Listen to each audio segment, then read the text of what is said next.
All right, let's dive right in. Today, we're talking about the quiet visionaries. Those people who seem to operate on a totally different wavelength. This is part one of our deep dive into the intuitive introvert, a type of person whose biggest strengths are, believe it or not, often hidden in plain sight. I mean, think about it. Have you ever worked with someone or maybe have a friend who doesn't say a whole lot, but when they finally do speak up, it just completely changes the game? Yeah, I'm talking about these folks, the ones who are always processing, observing, connecting the dots in the background. We often call them intuitive introverts, and, as we're about to see, their unique way of seeing a world comes with some pretty incredible gifts, but also some really significant challenges.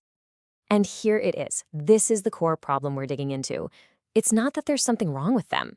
It's that the world we live in, our culture, it often just fails to see what they're truly capable of. Their depth, their ability to see the future, their sensitivity, it all gets drowned out in a world that seems to prize speed and volume above everything else. So what is actually going on inside their heads? Well, this is where it gets fascinating. Neuroscience gives us some incredible clues. Turns out this isn't just a personality quirk. It's literally baked into the wiring of their brains. It really comes down to the brain's hardware, specifically something called the default mode network. Now, you can think of this as the brain's internal workshop. It's the part that's always on, piecing together memories, running future scenarios, and looking for meaning. For intuitive introverts, this network is, well, it's almost always running. And that constant activity, it's a total double-edged sword. On one side, it's a superpower. It lets them see connections and predict outcomes that nobody else can. But the price for that power can be really high. It can lead to rumination, getting stuck on worries, a ton of anxiety from running all those what-if scenarios, and just sheer mental exhaustion. And this is where the big misunderstanding happens. When an intuitive introvert pauses before they speak, it's not because they're slow or don't have an answer. It's because they're filtering it through multiple layers of thought.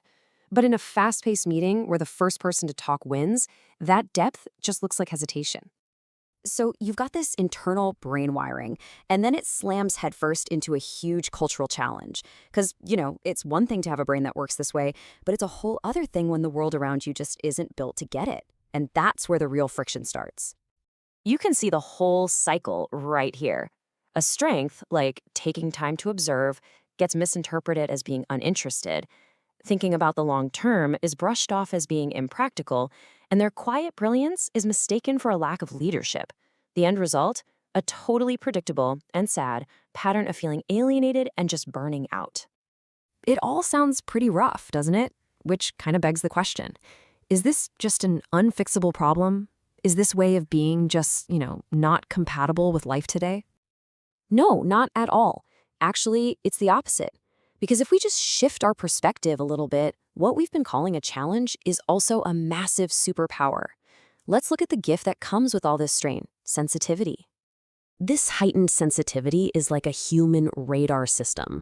These are the people who can walk into a meeting and just feel the unspoken tension.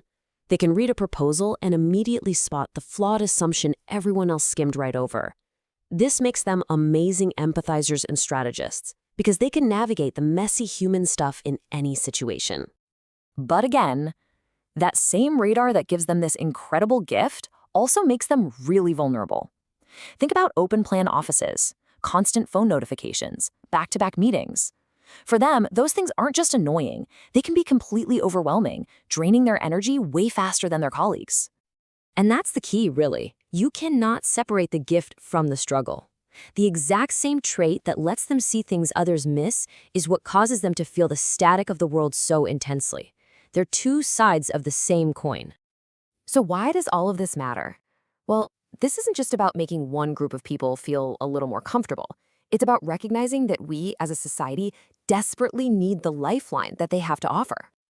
At their very core, intuitive introverts are meaning seekers. In a world totally obsessed with what and how, they are the ones who just won't stop asking why.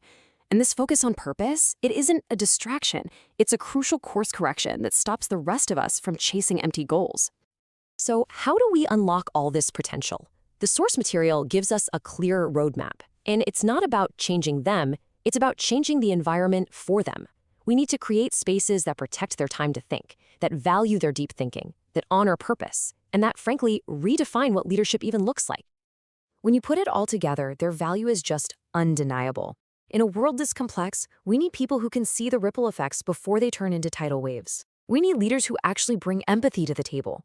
We need these quiet visionaries to point us toward a better future. And this quote really says it all. In an age of constant noise and short-term thinking, their depth is not a liability. It's our lifeline. In a world that's addicted to the now, that kind of depth isn't just a nice to have, it's absolutely essential. So whether you are an intuitive introvert feeling like nobody sees you, or you're someone who leads or loves one, the message here is crystal clear. Their quiet power is an incredible gift, and it's one we just can't afford to waste anymore. And that's a wrap on part 1. If this explainer helped you understand the quiet visionaries in your own life a little bit better, the best way to support them and us is to share this with someone who needs to hear it. And of course, please like and subscribe so you don't miss what's coming up next. Oh, and definitely hit that notification bell. That way you'll be the first to know when part 2 drops. Thanks for tuning in. Until next time, keep listening to the quiet voices.